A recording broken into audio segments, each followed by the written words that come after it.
Et nous voici revenus sur le plateau du GLPP avec donc Coralie. Applaudissements pour Coralie, Collier. Ça va Coralie, toujours? Toujours, très bien. Luc, Louis.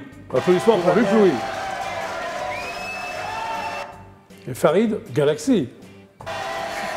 Standing ovation pour Farid Galaxy. Ça va Farid? Très bien. Bon, très, alors très tu sors donc un bouquin qui s'appelle Je suis, tu es, nous sommes.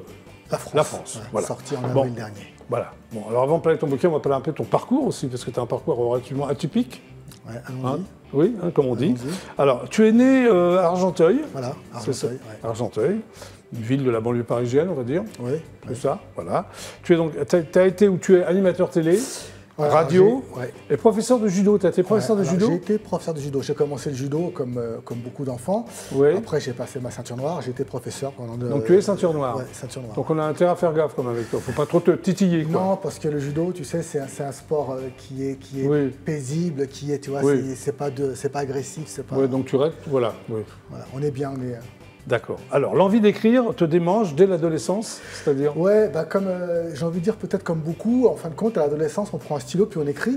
Et puis finalement. T'écrivais quoi, des textes, des poésies, des nouvelles? Non, c'était. Alors oui, j'écrivais des poésies, bien sûr, hein, Oui. des rencontres. C'est Et quoi, des puis- faits de société, des... Non, alors il y avait des faits de société, mais c'était plus des trucs sur des filles, des rencontres amoureuses. Ah, tu vois. ouais, d'accord. Et puis à un moment donné, j'avais commencé à écrire une dizaine de textes, Oui. de pages, et puis après j'ai tout déchiré.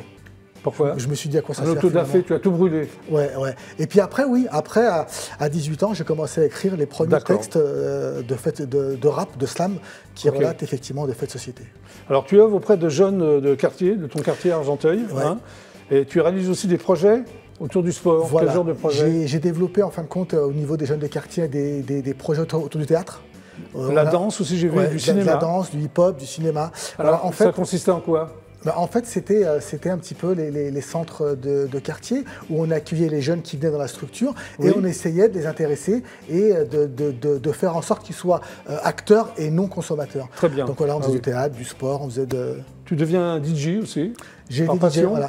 par plaisir, par... Alors en fait, j'ai commencé à travailler à la radio, un peu par hasard, parce que j'avais demandé à ce qu'on me dédicace à une musique. Oui. Et donc j'y suis allé, et finalement j'y suis resté durant de nombreuses années. En 1984, alors tu commences à travailler à l'époque des radios libres, Ouais. c'est ça? Tu co-animes une émission. Tout à fait. Hein, c'était quel genre d'émission de musique? ou- C'était soul, c'était jazz, c'était à l'époque de Radio Show. Ah, d'accord. Et en 1989, je ne savais pas du tout, tu fais une apparition dans la série Navarro. Ouais, j'ai fait une Tu sais apparition que dans... Navarro, c'est un peu la maison. Hein, c'est D'accord. connu par eux, oui. Ouais, Qu'est-ce que c'était- tu faisais dans Navarro? Bah, en fait, j'étais un petit loupard. C'est marrant parce que Un petit loupard. je me suis retrouvé derrière les barreaux. Et là, on vient me chercher. Et il y a une discussion qui se fait avec l'officier de police judiciaire. Voilà, c'était histoire de meubler la scène principale, D'accord, qui était ok. Roger Hanin. Alors tu sors aussi un DVD en 2010 qui s'appelle L'autre c'est Wham. Ouais. Qu'est-ce qu'on Alors, peut y voir dans ce DVD? En L'autre fait, c'est au bout Wham. l'autre c'est Wham. Oui, j'ai compris, Ouais. c'est moi, en Et si verlan. tu veux, Oui. voilà, exactement. Au Ouais. bout de 10 ans de télé, je me suis dit, mince, qu'est-ce que je peux faire au bout de 10 ans de télé? Mais Et qu'est-ce que tu j'ai- faisais comme émission de télé et pour quelle chaîne? Alors, c'était pour Berber Télévision. Ok. C'était un portrait d'artiste où Très j'invitais de nombreux artistes connus et moins connus. Très bien, Des gens comme d'accord. Debbouze, comme Baffy, comme... Oui, comme tu as dit, d'accord. Donc tu sors ce DVD, L'autre c'est Wham. Voilà, et en fait, ce DVD, c'est un chant contre chant. Donc D'accord. c'est le moi que les gens connaissaient face à l'autre moi que les gens ne connaissaient pas. Un petit peu à la Gainsbourg. C'est l'intervieweur interviewé. quoi. Voilà, et je Très me posais bien. des questions et j'y répondais. Un livre aussi qui sort uniquement en Algérie, de la cité à la télé. Pourquoi Voilà. uniquement en Algérie? Non, alors c'est-à-dire qu'en fin de compte, il est sorti d'abord en France. Oui. Le livre s'appelait L'autre c'est Wham Ouais. en version livre et DVD. Et Oui. je l'ai sorti également en Algérie parce qu'il y avait Oui. une demande. Et d'ailleurs, ce qui était fort, c'est que Idir, paix à son âme, Ok. le grand artiste, me l'a préfacé. Tu fais de la scène aussi, dans une pièce de théâtre qui s'appelle Le Chant des Oiseaux. Ouais. Et c'est ça? Ouais, tout à fait. Tu J'ai faisais fait quoi comme rôle? Le chant des roseaux. En fait, Oui, c'était- des roseaux, excuse-moi. C'était, Oui. en fait, on était des âmes finalement, et Oui. on a quitté cette terre et on se retrouve face au Créateur, Très face bien. à l'ange. Ouais. Et donc là, on est un petit peu en regret et on raconte un peu sa vie. Et moi, mon rôle, en fin de compte, c'était le rôle d'un slammer. Et à la fin, je demande à. T'aimes bien le slam, hein? Ouais. Je pense, Ouais. je pense. Bon, et puis on en arrive à ton bouquin quand arrive au même. bouquin. Hein, je suis, tu es, nous sommes la France. la France. Voilà. D'ailleurs, dedans, c'est vrai qu'il y a beaucoup de textes slam un petit peu. On en Alors tu retrouve. écris sur le thème surtout de la transmission, c'est ça? La transmission. Qui te tient à cœur? Pourquoi? Voilà, parce que c'est vrai que je pense qu'aujourd'hui, on ne transmet pas. Je Ouais. pense qu'aujourd'hui, c'est vrai que le jeune d'aujourd'hui, malheureusement, il est mal orienté. Oui. Et ne pas savoir d'où on vient, Je pense que ça nous empêche de devenir. Et c'est D'accord. vrai que pour le protagoniste, savoir d'où l'on vient nous aide à devenir. Donc, Alors, oui, c'est une fiction donc, qui démarre sur les confessions d'un Shibani. voilà. Alors, un Shibani, c'est quoi exactement? En fait, c'est une personne âgée qu'on appelait Shibani dans les années 60-70 dans les banlieues. Ce sont C'est des vieux immigrés, c'est vu, maghrébins, c'est ça? Voilà, c'est ça. Qui sont venus C'est ça. travailler en France dans les années 60 à peu près. Voilà, c'est le terme qu'on appelle, mais en fin de compte, c'était plus un nom que. Enfin, il était appelé Shibani par les jeunes de quartier. C'était plus une reconnaissance. Ok. Alors, tes héros s'appellent Jamel, c'est ça? Caroline Et Haussmann. et Haussmann. Alors, ton livre plonge dans l'histoire des immigrés, qui te tient à cœur, de la première génération. C'est quoi les immigrés de la première génération? C'est quelle époque? Alors en fait, c'est pas tout à fait ça. Oui. C'est vrai que l'histoire, si tu veux, donc c'est ce Shibani qui se retrouve à l'hôpital, ne sachant pas de quel mal il est atteint. Oui. Et donc il appelle ses petits-enfants, qui sont issus de la France des couleurs. Voilà. Et ces trois petits-enfants, finalement, c'est pas ces trois protagonistes, c'est trois jeunes. Alors, il veut leur conter l'histoire de la famille, c'est Tout ça? à fait. Et l'histoire de ce jeune, Jamel, qui Oui. est pris dans la tourmente des banlieues, en fin de compte, D'accord, et ok. qui marche sur un fil entre le bien et le mal. Et par la force des choses, le bien l'emportera. C'est beau. Alors, t'es surnommé l'enfant de la dalle? Ça m'a fait rire, c'est l'enfant de la dalle, pourquoi? Ouais, parce que là, on appelle. Alors, c'est le journaliste, je crois, qui avait dit ça. Parce Oui. que c'est vrai qu'habitant Argenteuil, on a la fameuse dalle d'Argenteuil où Oui. M. Sarkozy est passé. Donc, c'est resté dans les annales. Et Le fameux Karcher, c'est ça? Voilà, le fameux Karcher. D'accord, ok, très bien. En tout cas, bon, c'est bien, moi j'ai adoré. Donc ça s'appelle Je suis, tu es, nous sommes. La France. La France. Applaudissements. Merci. En vente libre. Tout à fait. Maison Chez d'édition Lise Bleu Édition. Très bien. Dans toutes les librairies. On peut Très le bien. trouver et le Ok, commander. merci beaucoup. Je t'en prie. Coralie Collier, applaudissements, re-applaudissements.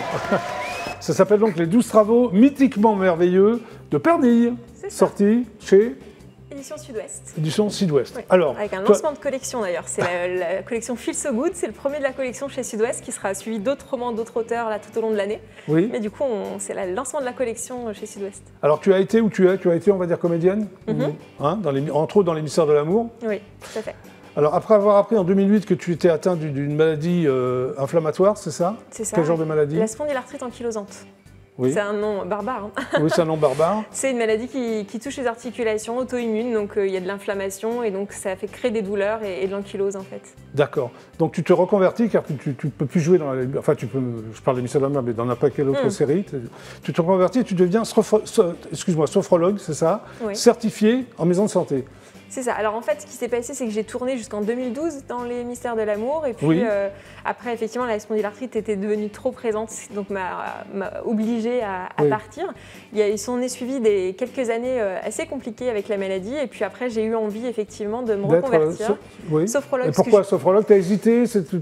en fait, j'utilisais beaucoup et j'utilise toujours beaucoup la sophrologie pour moi, Oui. pour la gestion de mes douleurs notamment, mais après pour plein d'autres choses, que c'est une pratique qui permet Oui. plein de possibilités.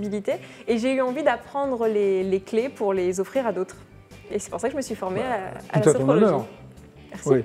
Donc en 2019, tu sors un livre qui s'appelle Plus jamais seul, quoique. C'est ça. Je crois que c'est le quoique qui est important, non? C'est le quoique qui est important, oui, c'est ça. Pourquoi vous appelez ça quoique? Parce que, en fait, c'est un livre témoignage qui retrace mes 10 premières années de vie avec la maladie, ce livre. Oui, Et oui. donc, finalement, on est un peu. Quand je dis plus jamais seul, c'est que finalement, on est toujours accompagné par la maladie. Quand on est malade, c'est comme Ouais. si on avait un double. Et le quoique, c'est parce que finalement, la maladie isole beaucoup. Et donc, plus jamais seul, enfin, quoique, parce que finalement, socialement, des fois, c'est pas évident. On se retrouve un petit peu en dehors du train en marche. Donc, Voilà, c'est tu pour ça, racontes ça le quoique. avec l'élégance de l'humour, c'est ce que j'ai vu. C'est ça? hein? J'espère. Oui. En tout cas, le but était là. Le but n'était pas de plomber les gens à la fin de la lecture, mais au contraire de Oui. mettre de l'espoir. Donc l'humour, pour ça, c'est magique. Ok.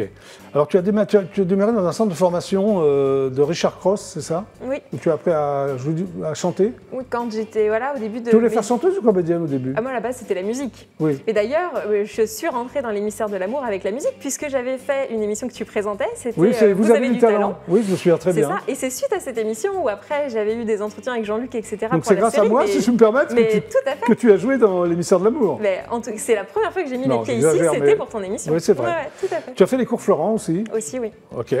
Et tu as fait aussi les rencontres d'Astafford de Francis Cabrel. Oui, alors Comme ça, co-auteur, c'est-à-dire? Alors comme en qualité d'auteur, c'est-à-dire qu'en fait, dans ce stage-là, il y avait les auteurs, les compositeurs, et en fait, pendant 15 jours, ils regroupent une quinzaine de personnes, et pendant ces jours-là, on crée, Oui. et à la fin, en fait, on fait un concert en première partie de notre parrain ou marraine. Alors moi, c'était Émilie Loiseau à ma session, et c'était chouette, et du coup, effectivement, c'est un moment incroyable, les rencontres d'Astafor. Alors, tu as participé aussi au concert de Dorothée, j'y étais, je m'en souviens, à l'Olympia, où tu as chanté des millions de copains. C'est ça. Avec tout le monde, on chantait tous des millions de copains. Mais c'est ça, on avait été plein à être choisis et Ça on t'a a plu, chanté ça sur scène. Ah, c'était super. C'était vraiment super. Et c'est donc en 2010, jour 2010, début des tournages des Mystères de l'amour, où tu tiens le rôle d'Angèle. Alors, tu m'as raconté justement comment au casting avec Ariane. Angèle, c'était quoi, ce personnage d'Angèle? Alors c'était une jeune femme qui était avec Cri d'amour qui n'allait pas très bien à l'époque et du coup elle assumait un peu le couple en entier, elle assumait pour deux, donc elle avait double boulot parce qu'il fallait s'en sortir financièrement, enfin voilà. Ok. Tu fais la première partie d'Hélène à l'Olympia aussi? Oui. Ça c'était bien. Qu'est-ce que tu as chanté, tes chansons C'était mes chansons, à l'époque j'avais un duo qui s'appelait Bisous et on avait chanté nos chansons et c'était un souvenir magique ces deux soirées. C'était bien, hein? C'était incroyable. Moi je présentais, je me souviens, la première partie d'Hélène. Tout à fait. Tu sors un clip, tu étais venu me voir pour ce clip d'ailleurs, par rapport à ta maladie, c'est ça? Oui, donc ça s'appelle Grande Patiente. En fait, donc c'était en 2015. C'était un clip effectivement pour raconter un peu ce qu'est le quotidien avec une maladie invisible chronique. Et c'était 3 minutes pour expliquer un peu ce que c'est de passer une journée dans la vie de quelqu'un qui a ce type de maladie. C'est d'ailleurs ce clip qui a après amené le premier livre, puisque ça a découlé. Tu as sorti d'abord le clip et ensuite après le livre. Bon, on en vient aux 12 travaux mythiquement merveilleux. Alors, qu'est-ce que ça veut dire mythiquement merveilleux de Pernille? Alors, parce que c'est des travaux assez merveilleux, parce que c'est aller vers le bien-être, c'est un feel-good, donc c'est un roman qui fait du bien. Oui, c'est un roman feel-good, oui, c'est ça. Et puis, mythiquement, c'est un petit clin d'œil. Forcément, les 12 travaux, quand on dit 12 travaux, on pense à Hercule. J'ai tout de suite pensé à ça, mais toi aussi, je suppose. Bien sûr, donc le mythique, il est un petit peu là aussi. D'accord, ok. Alors, tu t'inspires des techniques de sophrologie vraiment beaucoup pour ce livre Oui, alors c'est vraiment ce livre-là, c'est un parcours initiatique vraiment. C'est Pernille qui a une vie à 1000 à l'heure, complètement déconnectée d'elle-même, comme on peut l'être beaucoup dans nos sociétés modernes. Et à un moment donné, il va se passer un truc qui va faire qu'elle va tout remettre en question. C'est ça, mais on ne va pas le dire, sinon ils ne vont pas l'acheter. Voilà, c'est ça. Et en fait, après, c'est son cheminement à elle. Et effectivement, elle va découvrir comment aller vers qui elle est. C'est une vraie quête de soi, en fait. Et la sophrologie aide à ça, aide à se reconnecter à soi-même, à se découvrir, à apprendre à repositionner ses valeurs aussi. Donc je m'en suis beaucoup servi. Et à la fin d'ailleurs, même si il y a les 12 travaux. Il y a les 12 travaux sophro. Alors le premier, c'est chasser le superflu. C'est toi qui as trouvé tout ça? Oui, alors ça c'est vraiment inspiré de moi, de ma pratique de sophrologue. Je pense que pour aller vers le bien-être, la première étape c'est de chasser le négatif et le superflu. On ne peut pas construire du positif sur des fondations qui sont pas très saines. Donc il faut d'abord éliminer le négatif, revenir à une base neutre et puis après aller vers le bien-être. Il y a aussi se délester du poids du négatif. On ne va pas tous les citer, mais tu expliques très très bien avec les pratiques d'ailleurs. Ah bien sûr, oui c'est ça. L'idée c'était de se dire si le lecteur après avoir suivi le cheminement de Pernille a envie de le faire pour lui-même, et bien il y a ces outils-là, c'est des exercices très pratiques et ludiques à mettre en place dans son quotidien pour justement aussi aller vers cette même quête de soi et de positif. Alors il y a dans l'avant-propos là, il y a une phrase que j'adore. C'est la marque constante de la sagesse est de voir le miraculeux dans le banal. C'est ça.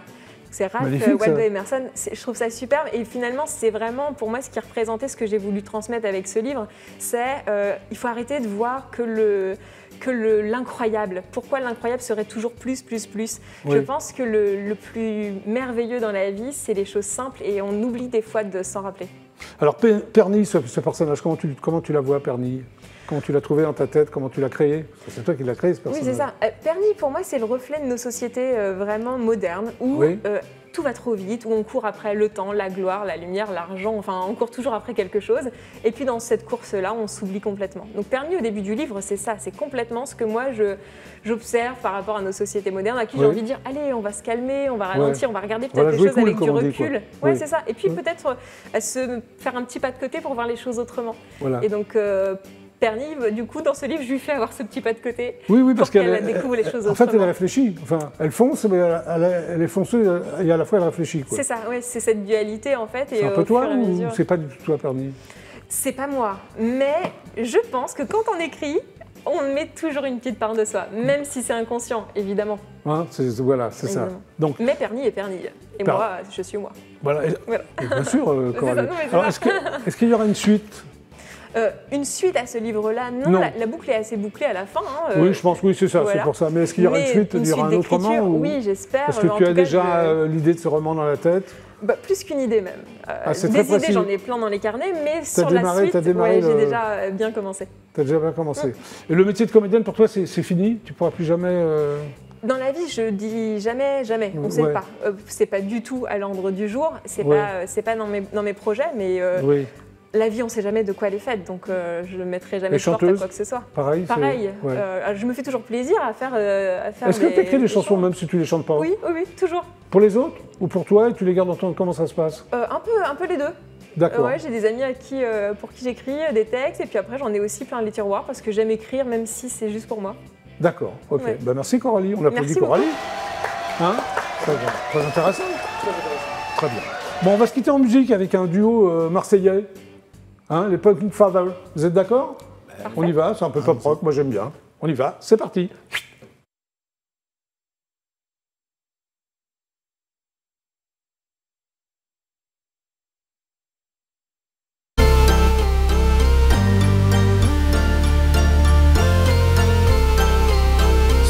Pas facile d'encaisser toutes ces phrases-là.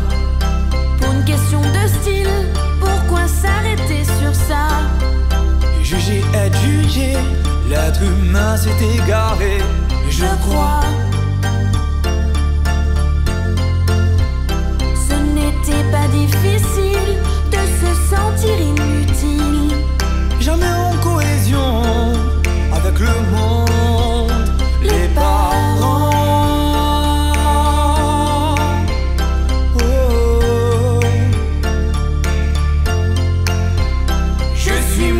Conviens pas, faut-il oublier ce que j'ai fait de moi?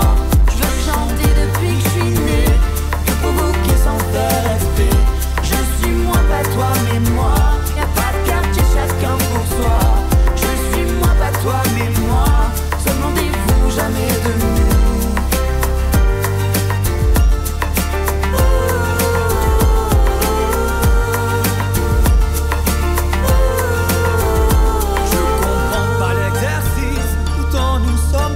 Complices. Est-ce vraiment ça la vie? Est-ce vraiment ce dont j'ai envie? C'était qui tu regardes pour le regretter plus tard? Faut-il oublier ce que j'ai fait de moi? Faut-il oublier où je veux aller? Mais comment tu vas faire si tu y vas sans moi? Comment je ne pourrais pas le regretter?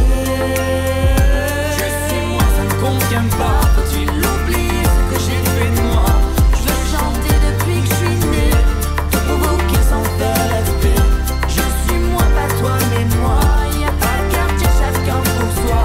Je suis moi, pas toi, mais moi. Se demandez-vous jamais de nous? Je serai moi, ça n'engage que moi. Jamais je n'oublierai ce que j'ai fait de moi. Je veux chanter depuis que je suis né, te provoquer sans faire respect. Je suis comme ça et pas comme toi. Jamais je n'oublierai ce que je veux pour moi. Je suis moi, pas toi, mais moi. Se demandez-vous jamais de nous?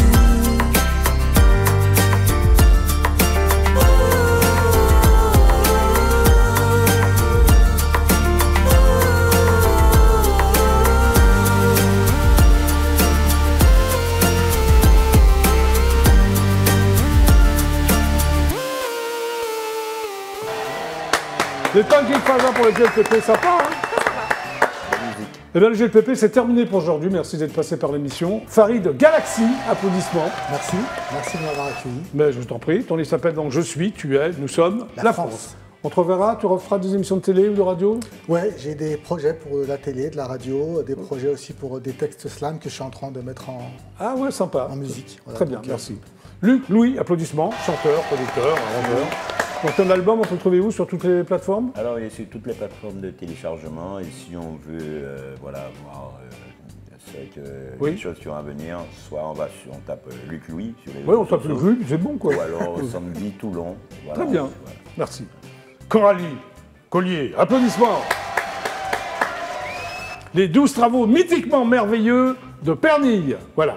Merci à tous les trois d'être passés par le GLPP. Merci. Excellente soirée sur EDF1. Je vous retrouve demain à 17h30 précis. Super ciao à demain. C'était le GLPP. Au revoir. Au revoir.